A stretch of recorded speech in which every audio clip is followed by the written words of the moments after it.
So whatever you buy today, most likely, based on the historic data, is going to be double in 16 years.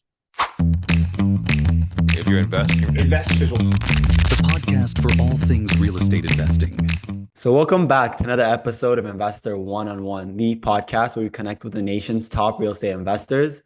Today's guest is someone who's built an impressive real estate career from ground up. Based in Phoenix, Arizona, he's the founder of the Buy and Hold Academy, co-owner of multiple real estate companies, and leads one of the top performing teams in Arizona. He started as Rookie of the Year and has gone to sell nearly $100 million in real estate. He's now teaching investors how to build wealth through real estate while running a full service team that handles everything from sales to property management.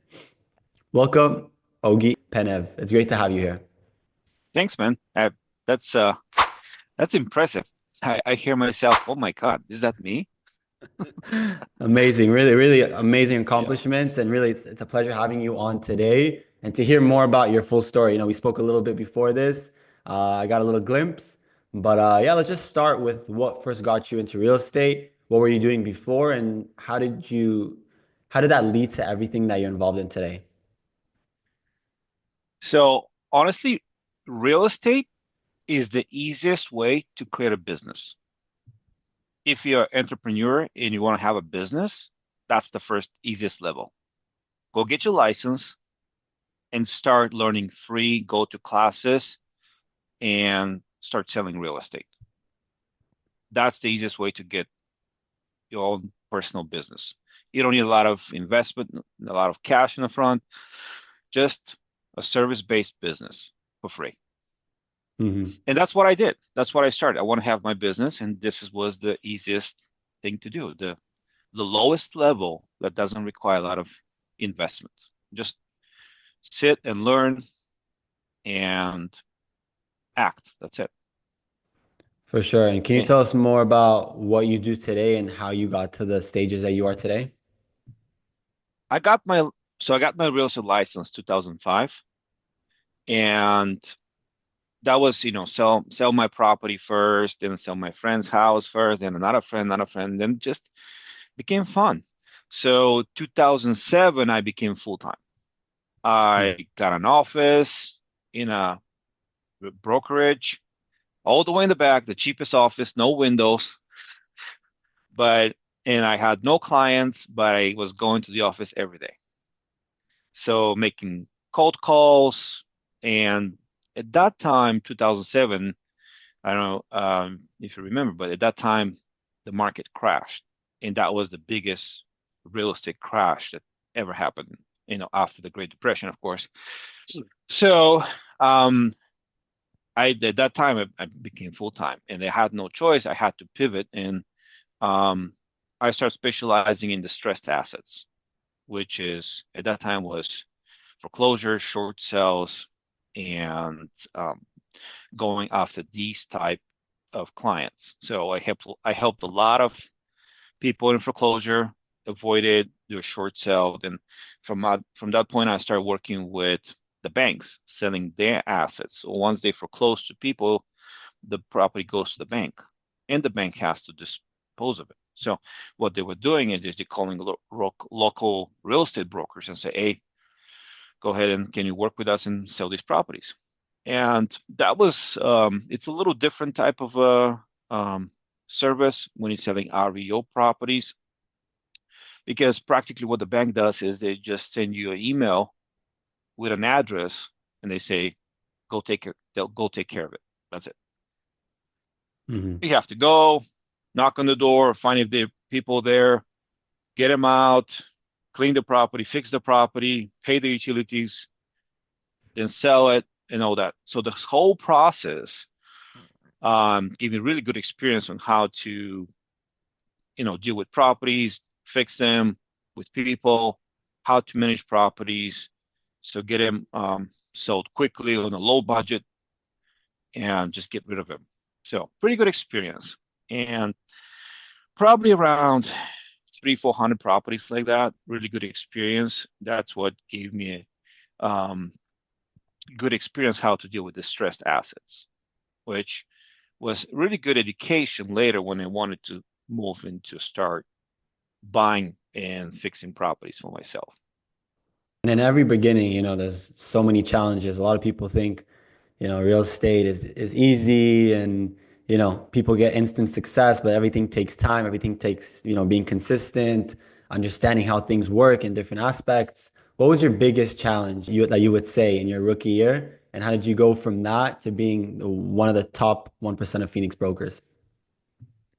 I would say consistency is the hardest thing because we work with people and there's always something going on, and um, clients bail out, deals don't happen, you lose commission, there's more expenses. So um, keep positive mind is the biggest problem with people in like real estate agents, brokers, because we work with people and sometimes this backfires and you have doubts and doubting yourself, and then "Oh, what if this happens, what if that happens?" So keeping positive mind and being consistent is the biggest problem.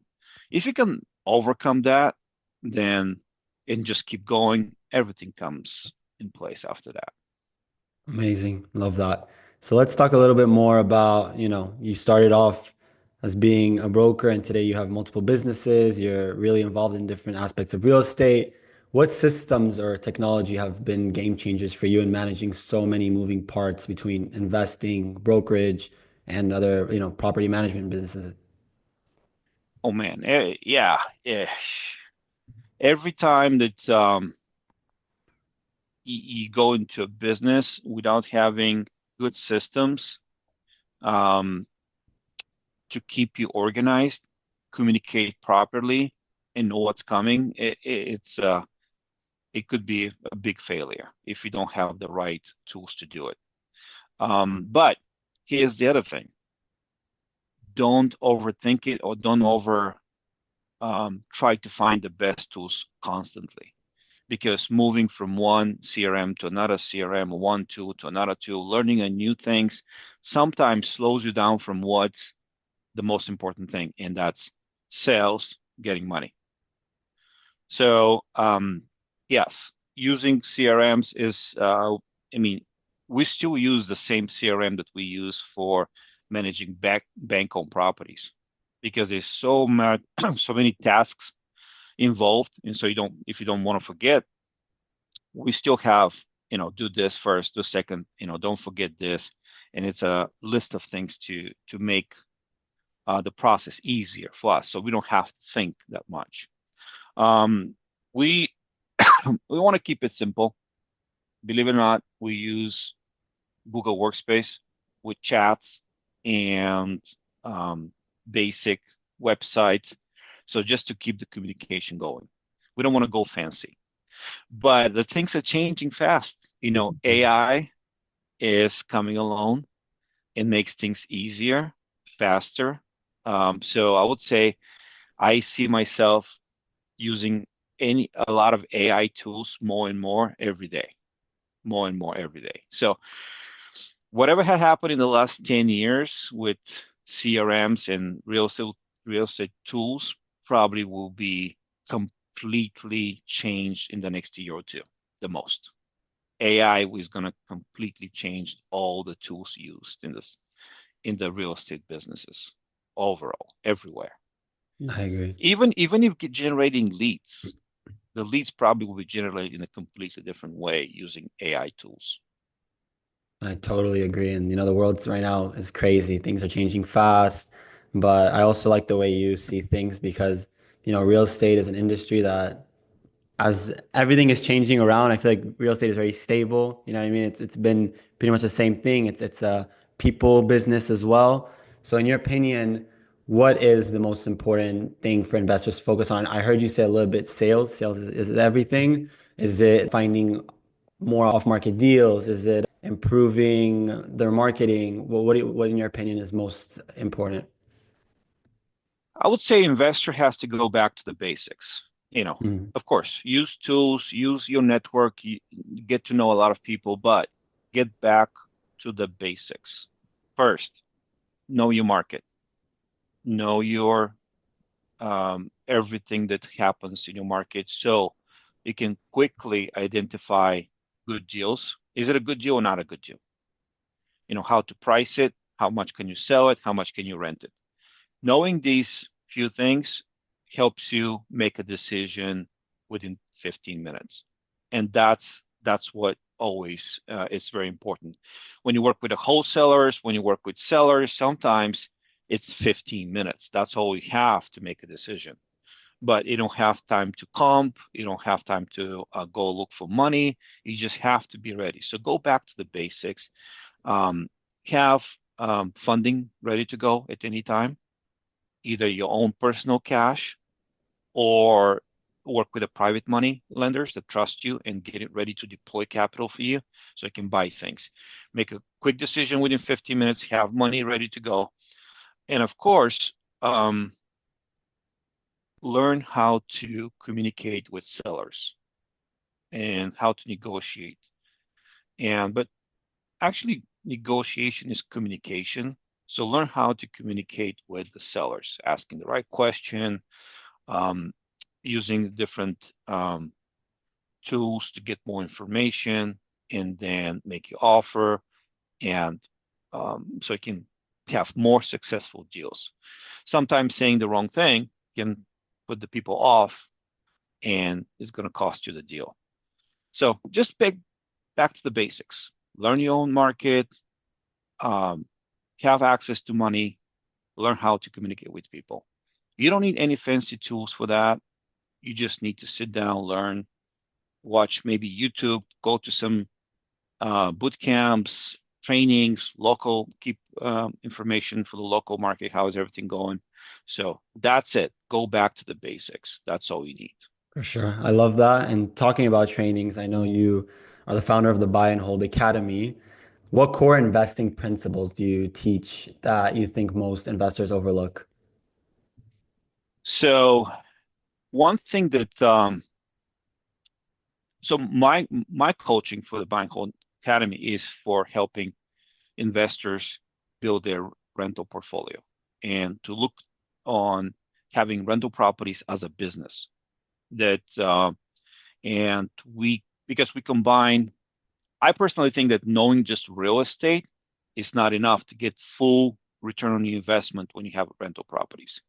In addition to the real estate, how to buy the properties, evaluation, repairs, all these strategies, it's not enough.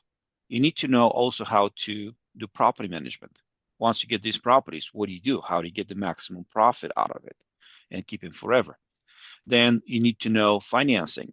If you're going to buy and hold rental properties, you have no option but to work with the banks. It doesn't matter how much cash you have. At some point, you're going to have to work with a bank. So you have to be financeable. You need to know how the financing works, loopholes, what the underwriters are looking for. So you can walk in any bank and ask, and they give you $1 million. That's it. You got to work with the banks. Then, in order to get financing, you have to do your taxes right. So you need to know the taxes, how to structure your tax returns in a way that you don't pay a lot of taxes, but at the same time you show enough money for the bank. It's the right balance between these things. And at the end, also another thing you have to know is the legal structure. Legally, how to protect your assets, either through holding companies, trust, LLCs, the proper insurance. All this is to protect everything that you're creating as a portfolio. So it's a multiple things combined in one, so you can get the maximum return out of the rental properties. So this is what I'm trying to put together, and I started my first rental in 2016. So that's what I took all the experience for the last 10 years, and I put it as a instruction manual. Let's put it that way. So for whoever wants to copy what I did, just to take it and easily do it instead of taking 10 years, takes you 1 year to just copy and implement it in your business. So, but my personal view for right now, what I'm buying is I don't care about cash flow. I don't care about mortgage rates. What I want is equity. That's what I buy. I buy properties with minimum 20-25% equity, and my goal is to buy as many as possible so I can control as many assets as possible. So a lot of people watch, too much YouTube and say, hey, 1% rule, I need to have $200-300 cash flow instead of buying properties, but it's not that. There's a lot of ways you can make money with real estate, and I have like 5 ways I make money with real estate. First, the property goes up in value. That's one way. Second, you get rent and you get cash flow, and with time, the rent goes up because rents are directly related to the inflation. The rent, that's the second thing you can make money. The rent that you're getting, it's paying down the mortgage. So eventually, even if you don't have huge appreciation, at some point you're going to have free and clear asset. So you're making money with that. And then there's a huge tax advantages to owning real estate. We use if you're a successful wholesaler or fix and flipper or real estate agent, you make money with real estate with a lot of commissions. The best way to not pay taxes is to have rental properties because they offset each other. It's a really, really good way, and it's a legal way. That's what IRS wants you to do. Use the tax advantages for rental properties. And one of the things that a lot of people do not talk about, that how we make money with real estate, with rental properties, is inflation. A lot of people hate inflation because it kills the dollar, it kills the equity, it just kills your savings, everything. But for us as a whole buy and hold investors, inflation is the best thing ever because we borrow money today on an expensive dollar, and then we pay that loan later at a cheaper dollar. So the less the value of the dollar, the better for us. So we just borrow and pay for cheaper dollar later. Inflation is the best thing ever. And buying rental properties, having assets, is the best protection from the inflation. And we all know that the way everything is going right now, it's almost impossible to stop the inflation. The question is how high it's going to go. Well, that's a really interesting point. I actually heard Pace Morby say something very similar, and I was like, whoa, that's like insane. Like some people think inflation is horrible, but for people in the industry, like it really is beneficial for them. So thanks for sharing that. You invest in Phoenix or you invest all around Arizona? So rental properties, I buy Phoenix, Phoenix metro area. And for fix and flips, I do the whole state of Arizona. I just split them. Certain areas are good for flips. Certain areas are good for rentals. I don't do flips in Phoenix because the margins are small, but the appreciation and the demand for rental properties and rentals overall, it's better. And I can get more money in Phoenix as a appreciation overall. So that's why I kind of split them both. I see. And, for the rental properties in Phoenix, what metrics matter most to you before buying one? So the most important, so when we talk about rental properties, you can do a lot of features, how many bedrooms, bathrooms. We can go an hour about explaining what's the best rental property look like. But if you don't remember anything else, remember one thing. The value is in the land. That's it. So, and the location of the land. So when you buy a rental property, the best thing to buy is a single family home with a piece of land. Why? Because land is a finite product. It is going to go away. And what goes in value usually in an asset is the land itself. Because you can get the building, scrape it, build another one, but the land is there. When you have a condo, townhome, all these things, you don't have a land. So the value It's not going to go as high as you need it to be. Also, you need to find the location of the perfect rental property. And the location it's where the property is going to double in value the fastest. That's the location. And usually it's where there's a scarcity of land. That's where the value is going to double in value the fastest. And usually this is in the center of the city, towards the center where there's a lot of schools, shopping, freeways, jobs. That's where the demand is high, and that's where you should be buying your rental properties. On the outskirts of the cities or the metro areas, it's cheaper, properties are newer, but there's more land, more development, it's cheaper. So the prices we're not going to go up as high as to the center of the city. So buy properties with land in the center of the city. This is the basic rule of buying rental properties. So land and location, the two big L's. I love that. Yes. There's a lot of little things we can talk about, but of course, just remember these two major rules. Will do. Those are really insightful points. And a quick question that kind of goes into general, opportunities. Do you prefer turnkey or value-added opportunities, and why? Always value-add opportunities. We make money when we buy the property. That's why I understand the creative financing of sub 2 wraps, subject twos, seller carrybacks. These tools have place in the real estate, definitely. But buying with no equity and financing everything, having no backup option to sell the property, and just relying on having $500 cash flow per month could be a disaster.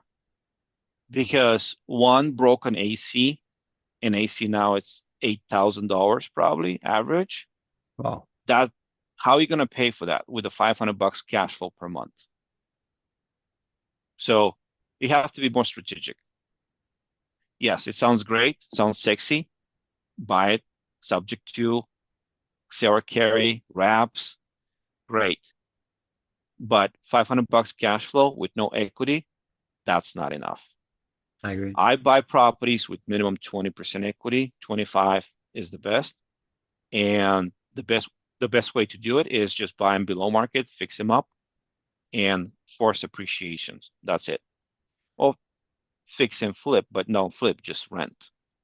Force the appreciation, and that's where you're going to make a lot of money. Amazing. If you have a lot of equity, it's better. And if you build multiple assets with a lot of equity, in a year or two, you can sell the assets, pull the equity. You can combine the equity, move the equity, and pay off some properties, borrow money against the equity so you can buy more properties. There's a lot of options. So having property with a lot of equity and no cash flow versus no equity and huge cash flow. With equity, I'm gonna beat you every time. Every time. I'm gonna perform way, way better. I'm gonna make 10 times more money in a period of 5 years. Sure. Equity. Amazing. Equity is the name of the game. Yeah, love it. Following up on that, in your opinion, what's the biggest mistake you see investors making when they're buying homes in today's market? Leaving money in the deal. That's it. You should structure the deals that you have no personal cash left in the deal.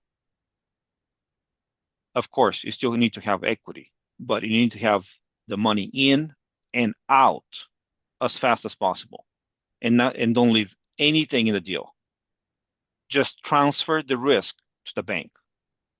Because I buy the properties, I do the BRRRR. We took the BRRRR and we improved it. We do BRRRR on steroids. So we buy the properties, we fix them up, bring the equity up, and immediately a month after we purchase the property, we get all the money out completely. So we leave no personal cash in the deal. We borrow cheap money from the bank, 30-year fixed rate Fannie and Freddie loans, and we finance the property 100%. This way, we have more capital to buy more assets, more properties, and control more properties. But also, we're transferring the risk to the bank. We're getting a partner. We're getting a silent partner, the bank. They give us all the money, and they have no say what we do with the property. That's the best deal ever. And tell me, if you don't have any cash left in the deal and it's 100% financed from the bank, what's your risk really? Yeah, there's no risk. It's like me coming and say, hey, or take this property, don't give me any money, manage it for 10 years, and you're gonna make 500,000. Would you do it? Of course. How many would you buy? How many would you take if I give I, you? I'd buy all of Arizona. Exactly. So that's what we do. The Buy and Hold Academy, that's what it teaches. We do the burn steroids. We come and show you how to take and control as many assets as possible. And you know why we do that? Why we want as many assets as possible?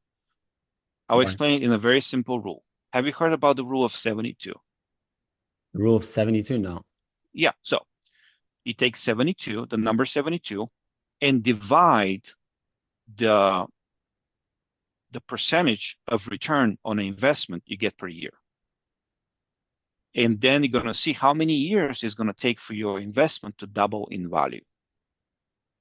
So what we do is, let's say in Arizona, we have in the last 20 years, including the crash in 2007 and the spike in prices in 22, the average appreciation in the home is 4.5%. So if you take, let me do 72 divided by 4.5%, it takes about 16 years for property to double in value. So whatever you buy today, most likely, based on the historic data, is going to be double in 16 years. Wow. So if you know this, and you get a chance to buy properties with none of your own personal money, how many would you buy and just manage them and hold them for 16 years and make millions? So our goal is to buy as many as possible, control as many assets as possible with cheap money. We don't care about cash flow. We want to just hold the asset for 15 years and make millions. That's the goal. I love that. And I love that 72 rule, man. You're making me want to buy properties in Phoenix now. No, my rules do not, they apply to Phoenix, but they apply to any market. No, of course. It's nationwide. So you can apply that. The rules that we're talking about here, they could be applied anywhere in the country. For sure. Let's talk a little bit more about, the Phoenix metro area. In your opinion, what makes it so unique or promising for long-term investors? And are there any new neighborhoods or micro markets in Phoenix that are flying under the radar right now? I know in general that Arizona is a booming market. A lot of investors are there. A lot of people are doing a lot of deals there. What's your opinion on that take? So when you're looking in the market to invest, there's a lot of details you can do, but here's the basic. Like I said, we want people to learn one thing, and if they want to remember one thing of this podcast, it's just that, as far as the market, pick a market where the people are moving or they're not leaving. There's a population, because real estate and people is directly related. People bring demand. Demand keeps the rentals full and the prices going up a little bit. And we don't want crazy price increases. When we do our numbers, we calculate 3 to 4% increase of prices and 3 to 5% increase of rents. That's what we go for the next 10, 20 years. But remember, in order to have a successful good investment property, it has to be in the market when there's people moving in and people staying. If it's the other way, if people are leaving, they don't like it, the negative growth of population, you don't want to be in that market. So Phoenix is exactly that. It's been growing and growing. When I moved into Phoenix, we were probably 2.5 million. Now we are 5. And we keep growing, Wow. keep growing. And as far as where the location, we already talked about it. Where the property is going to double in value the fastest. That's where you should look. That's the location. And the location and where it's going to double in the value the fastest is directly related with the land. Where is the scarcity of land? And usually that's towards the center of the city where everything is developed. There's no more free land. And if you want to build something, you have to buy, scrape it, and build something new. That's where the demand for land is the highest, and that's where the value is going to double the fastest. Now, next question is kind of theoretical, and it kind of follows up on that. If you had to start all over in a brand new city today with $10,000, what would your first 90 days look like, and where would that city be? First, I would find the local investor that knows the market and teaches other people how to do it. And then I will pay him my $10,000 to teach me how to do it because it's going to save me 10 years trying to figure out myself. If you come to Phoenix to me and tell, hey, teach me how to do it, I can sit down in about, a couple of days, I get you ready to buy. You would know everything.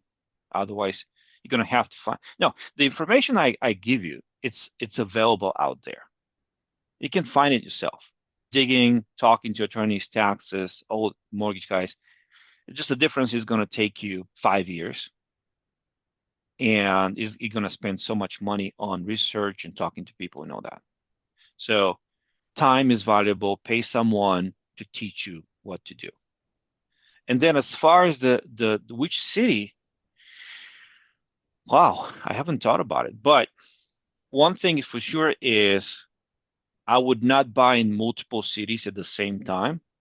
I would be very strategic. And if I pick a city, I would want to have a strong support on the ground.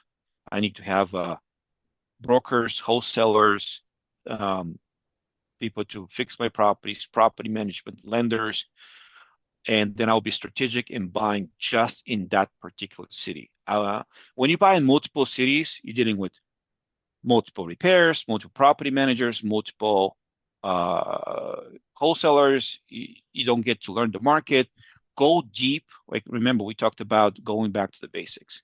You have to be able to make a decision within 15 minutes.